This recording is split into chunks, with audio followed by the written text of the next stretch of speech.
Hi ma'am, ito po yung highway. Ayan po yung gate natin. Ayan. Ito po ma'am yung commercial area sa harapan. Yan po commercial area po. Ito po yung bahay ma'am. Ito pa pakikita ko sa iyo ma'am yung dress up na. Yan po si Florence. 80 square meters po ang lot area niya ma'am. 75 po ang floor area. Gross floor plan po niya ma'am. Gross floor niya po area is 112 square meters. Ayan ma'am. Ito po yung gate. Ayan po yung gate. Ang turnover po natin ma'am, may gate na rito sa North Orchard. Ayan po. 10 meters lang din po ito ma'am. Yung gate, yung parking niya. May gate na po. May bakod na. Ayan po. What you see is what you get. Fully finished na po ang turnover ma'am. Kasama na po ang tubig tsaka transfer of item. Ito po ang model house niya. This is the living area. Dining area. Ayan po yung kitchen.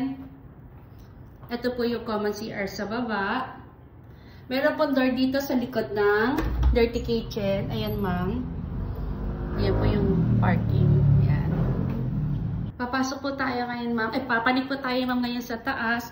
Yung ano niya po ma'am, yung hagdanan niya po is naka-tiles na yan. Tiles po ito, slab.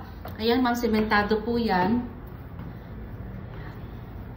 Yung second floor din po to, ma'am, naka-tiles na rin po. Ayan.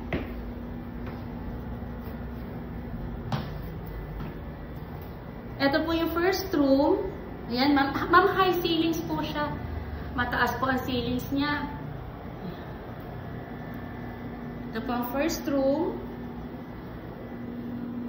Ito po ma'am yung second room na pwede nyo rin po maging master's bedroom. Ayan po. May mga bintana po siya. Ano po yan ma'am? Glass window po. Ang gawa po ng kanilang ano, ganito po yun ma'am. Pag ganyan po. Pataas. Yan. Pag ganyan po yung glass window. Sarado po natin. Nakabukas ang aircon. Dito po to ma'am sa ano ma'am? Ito po yung master's bedroom. Ayan. Master's bedroom po yan, ma'am.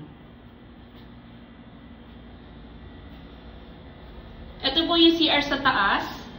Ayan, ma'am. Tapos meron po dito sa may gilid ng kwarto dito, meron din po siyang bintana. Bintana po yan. Ayan. Ito ma'am si Florence.